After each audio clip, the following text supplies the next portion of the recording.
Alright, hello everyone. Saturday the 10th.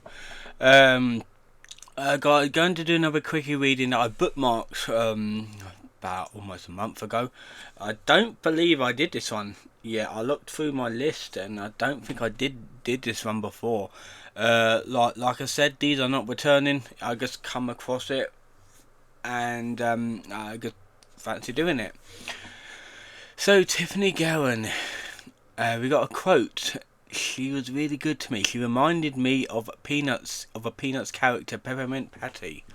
And she and I were close yet separate. I like Patty and Charlie Brown, and that was Chris.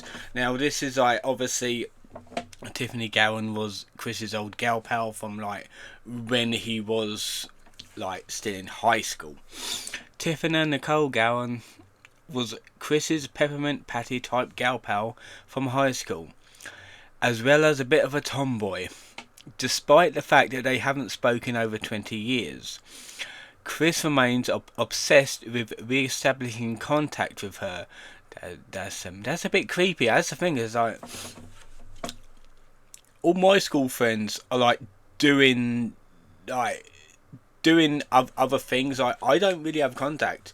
Well, I don't have any contact with my school friends at the minute because, well, now because obviously everyone's doing their own thing.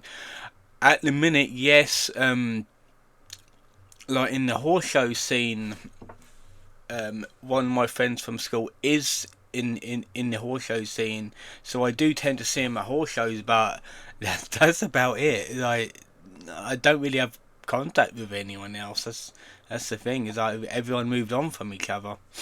In high school, Chris remembered that she was really good to me.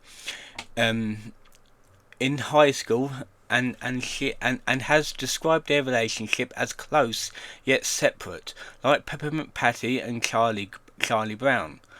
They sat together for lunch, and she attended his 18th birthday party. Tiffany was the only student to console Chris when he threw his hissy fit and ran away during graduation, as that's when he wouldn't shake hands with the person giving him the reward. Presumably, she was one of the few individuals to willingly show kindness and tolerance for him, whenever out of sympathy or general good-heartedness. I think it was possibly out of sympathy, to be fair. Chris's greatest memory of her, which he will never forget, concerns their senior prom, where Tiffany was dared to play America's second favourite game, Dance the Autistic. You're going to have a quote. But that night, my trusted Peppermint Patty type gal pal, Tiffany Gowen, asked me to dance with her. I hesitated at first, but she grabbed my hand and pulled me onto the dance floor. We danced for what felt like hours. It was the most pleasant experience of the night, and I thank her for dancing with me then. I hope to return the favour at our reunion. And that was Chris. Well, to be fair, that was really nice of her. It actually sounds like really good-hearted of her right there. Since high school, the emptiness Chris found in life after high school caused him to idolise that period of his life and the people he'd known then. Tiffany held a special place in his memories because he believed that her request to dance meant that she was attracted to him. No, it probably meant she felt sorry for him. Unfortunately, because he was naive about dating, he had not asked her out. When he discovered the concept of dating at age 21, it's a bit late to find out about dating. He became convinced that if only he could see her again, they could become sweethearts. Alternately, he yearned to travel back in time and ask her out in 2000. The high school story features a gender-switched Tiffany Gowen, who dances with the female character at the senior prom, and it follows up with not only a long and good kiss, but a marriage proposal. I think that's obviously in his comics, isn't it? Chris's efforts to organise the 10-year and 15-year Manchester High School reunions was largely driven by his focus on paying her back with another dance and finding closure with her. He called her my closest friend, even though, remember, they haven't exchanged words since the millennium.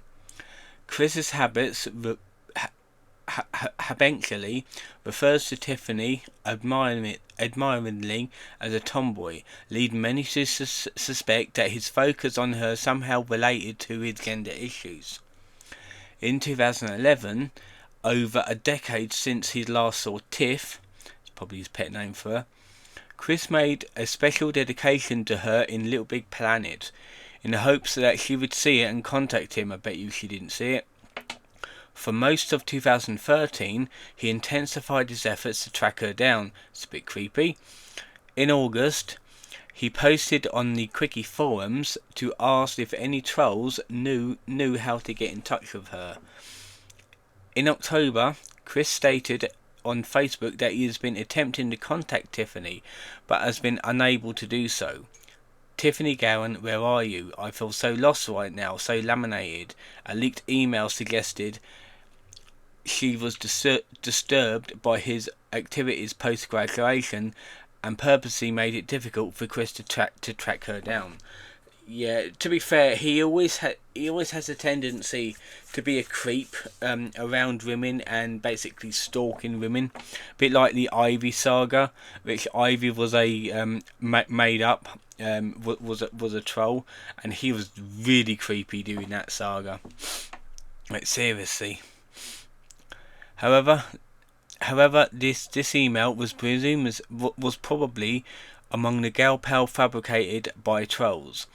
Even if it isn't true that she's in hiding, the trolls have saved her from being contacted and harassed by a washed-up autistic transvestite.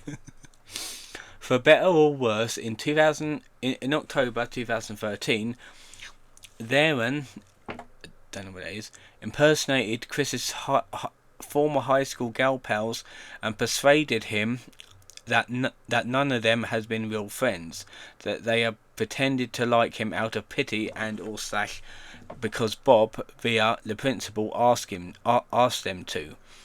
The shock of this revelation caused him to reevaluate Tiffany, but unfortunately made him even more eager to track her down and interrogate her. That is really bad. In September 2014, he forwarded